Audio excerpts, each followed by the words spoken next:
Assalamualaikum siswa hebat. Semoga siswa semua selalu sehat dan berbahagia. Senang sekali Pak Guru dapat bersua kembali di pelajaran Bahasa Indonesia kelas 11.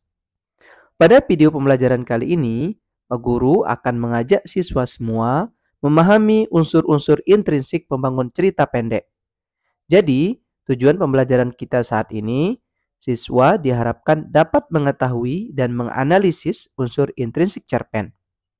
Ikuti Pak Guru sampai akhir ya. Cerita pendek disusun dari beberapa unsur pembangun, baik unsur yang ada di dalam cerita itu sendiri maupun unsur yang ada di luar cerita. Unsur-unsur pembangun yang ada di dalam cerita disebut unsur intrinsik. Unsur intrinsik cerpen dibagi menjadi 7 bagian. Inilah yang Pak Guru akan jelaskan satu persatu. Saya mulai dari unsur intrinsik yang pertama, yaitu tema. Tema adalah gagasan utama suatu cerita.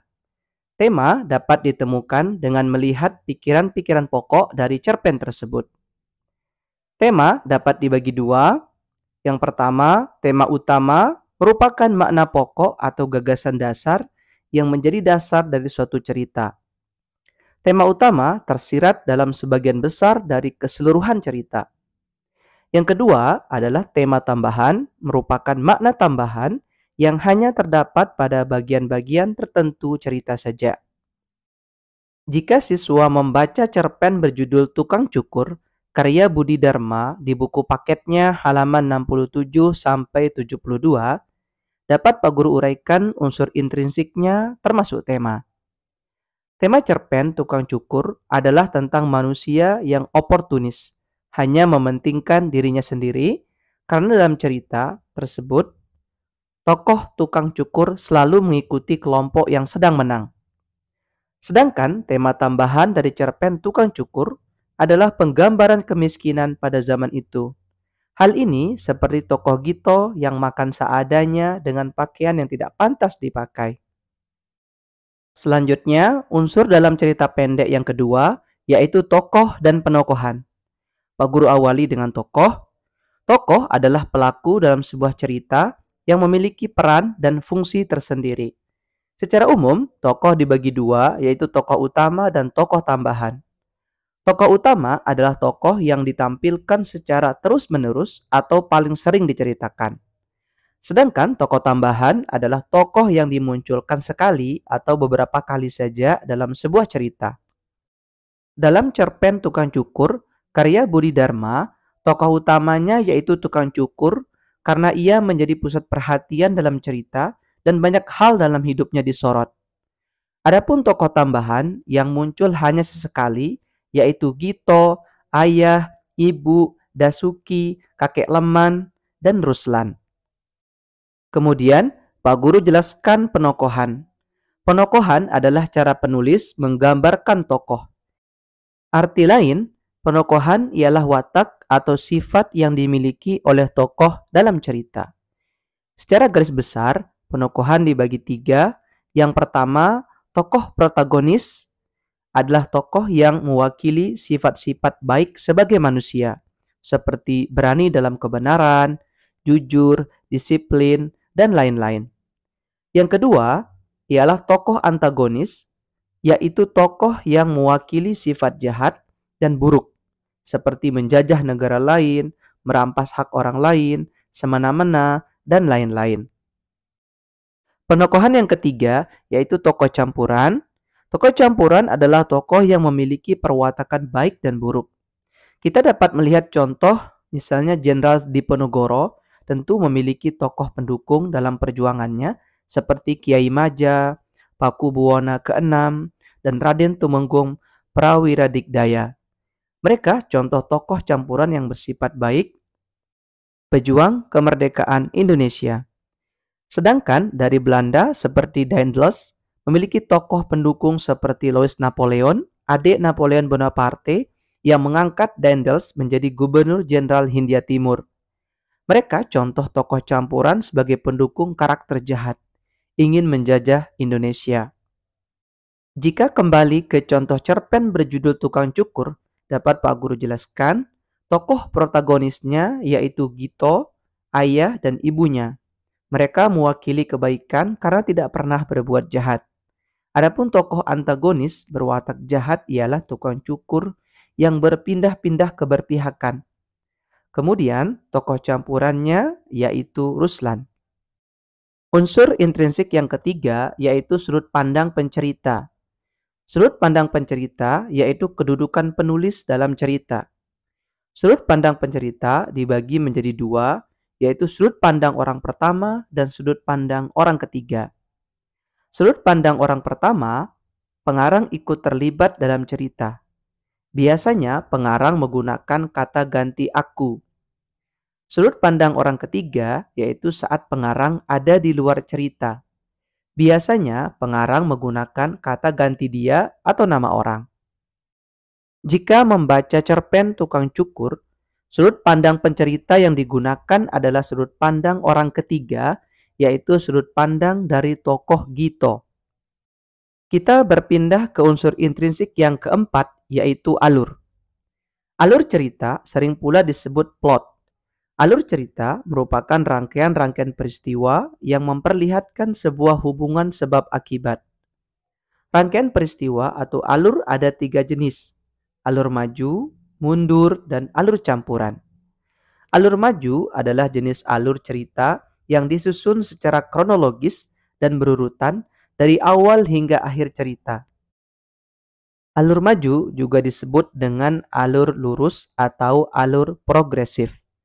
Contoh alur maju adalah cerita tentang perjalanan hidup seseorang yang dimulai dari masa kecil hingga menjadi tua. Jenis alur yang kedua yaitu alur mundur. Alur mundur adalah alur cerita yang dimulai dari akhir cerita lalu kembali ke awal cerita. Alur mundur juga disebut sebagai alur regresif atau alur flashback. Contoh alur mundur adalah cerita pensiunan polisi yang menceritakan kisahnya berjuang selama menjadi anggota polisi. Jenis alur yang ketiga yaitu alur campuran. Alur campuran adalah jenis alur cerita yang menggabungkan alur maju dan alur mundur. Alur campuran juga disebut sebagai alur bolak-balik. Contoh alur campuran adalah cerita yang dimulai di tengah-tengah cerita dan kemudian maju atau mundur. Siswa hebat, itulah penjelasan tentang 3 jenis alur. Berikutnya, Pak Guru jabarkan tahapan-tahapan alur. Dalam cerita terdapat 5 tahap alur, yaitu pertama, tahap pengenalan atau orientasi. Diperkenalkan tokohnya, sekilas diceritakan tentang tempat peristiwa atau suasana yang dirasakan tokoh utama. Kedua, tahap kemunculan konflik atau rising action. Tokoh utama sudah mulai mendapatkan masalah. Ketiga, tahap konflik memuncak atau turning point atau klimaks. Masalah yang dihadapi tokoh utama sudah berada di level paling atas. Keempat, tahap konflik menurun atau anti klimaks. Konflik atau masalah yang dihadapi tokoh utama sudah mulai mereda. Tokoh utama sudah mulai menemukan solusi atas permasalahan yang dihadapinya. Kelima, tahap penyelesaian atau resolution. Pada tahap ini, tokoh utama dan tokoh lainnya yang berkonflik sudah menyelesaikan masalahnya, baik diselesaikan sendiri atau dengan bantuan tokoh ketiga. Dalam cerpen Tukang Cukur, karya Budi Dharma dapat diuraikan tahapan alurnya sebagai berikut. Tahap pengenalan atau exposition atau orientasi, yaitu pada saat diperkenalkan dengan tokoh yang bernama Gito yang mempunyai latar belakang miskin. Berikutnya, tahap kemunculan konflik atau rising action, yaitu pada saat kakek Leman menceritakan ada seorang tukang cukur yang melukai kepalanya. Tahap alur selanjutnya ialah tahap konflik memuncak. Turning point atau klimaks terjadi ketika tokoh tukang cukur berganti-ganti memihak kepada pihak-pihak yang sedang meraih kemenangan. Dia memihak PKI, kemudian berubah memihak TNI, lalu berpindah memihak Belanda, dan akhirnya memihak NII. Contoh tahap alur keempat dari cerpen Tukang Cukur karya Budi Dharma, yaitu tahap konflik menurun atau anti klimaks, yaitu pada saat terjadi pertempuran di pabrik rokok Niti Semito dan ditemukan beberapa korban yang telah menjadi mayat. Tahap alur terakhir yaitu penyelesaian atau resolution, yaitu terjadi ketika Gito mengetahui bahwa salah satu mayat yang melakukan pemberontakan NII adalah tukang cukur. Nah, siswa hebat, itulah bukti contoh tahapan alur dalam cerpen Tukang Cukur karya Budi Dharma. Semoga dapat dipahami ya. Unsur intrinsik cerpen yang kelima ialah latar.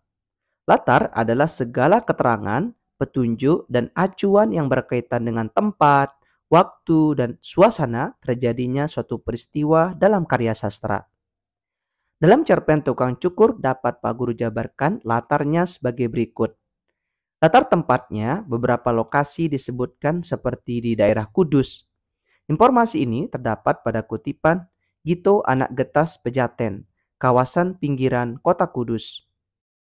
Berikutnya, latar waktu pada cerpen ini yaitu pada September 1948 sampai Desember 1949. Terakhir, latar suasana yang terbangun dalam cerpen ini terasa menegangkan dan penuh kejutan. Suasana menegangkan terjadi karena pada latar masa revolusi, yaitu September 1948 sampai Desember 1949. Penuh kejutan karena kegiatan yang dilakukan tukang cukur sulit diprediksi. Unsur intrinsik cerpen yang keenam ialah gaya bahasa. Gaya bahasa adalah bagaimana pengarang menggunakan bahasa yang tepat sehingga bisa menampilkan suasana seperti sedih, gembira, menyeramkan, romantis, atau suasana penuh sindiran. Penggunaan bahasa yang tepat akan membuat penggambaran suasana yang mendukung jalan cerita. Dalam cerpen Tukang Cukur ditemukan gaya bahasa yang digunakan sangat mewakili suasana dalam cerpen yang penuh ketegangan, seperti penggambaran perang yang memaksa Gito dan ayah ibunya untuk mengungsi. Hal ini terlihat pada kalimat, setelah Kudus ditinggal oleh pasukan Siliwangi, pada suatu hari ketika fajar hampir tiba, seluruh kota Kudus terasa bergetar-getar. Langit dilalui pesawat cocor merah yang terbang sangat rendah. Datang dan pergi lagi. Siswa hebat, kita masuk ke unsur intrinsik cerpen yang terakhir, ketujuh, yaitu amanat. Amanat adalah pesan yang ingin disampaikan oleh pengarang kepada pembaca. Amanat biasanya disampaikan oleh penulis secara tersirat. Amanat atau pesan yang ingin disampaikan penulis cerpen Tukang Cukur Budi Dharma yaitu jangan memiliki sifat oportunis, artinya selalu mementingkan diri sendiri, seperti tokoh Tukang Cukur. Baiklah siswa hebat, penjelasan mengenai unsur intrinsik cerpen beserta contoh dan hasil analisisnya pada cerita pendek berjudul Tukang Cukur sudah semua Pak Guru berikan. Harapan Pak Guru, siswa semua sudah memahaminya ya. Sebelum video pembelajaran ini berakhir, Pak Guru berikan penguatan lewat kesimpulan. Kesimpulan yang pertama, unsur intrinsik ialah unsur-unsur pembangun cerita dari dalam. Kesimpulan kedua, bagian-bagian intrinsik cerpen ada 7. Yang pertama tema, kedua tokoh dan penokohan, ketiga sudut pandang pencerita, 4 alur, 5 latar, keenam gaya bahasa, dan yang ketujuh adalah amanat. Pesan Pak Guru, berceritalah. Semoga dengan bercerita pikiranmu terbuka dan wawasanmu bertambah. Terima kasih sudah menonton sampai akhir. Semoga bermanfaat. Wassalamualaikum warahmatullahi wabarakatuh.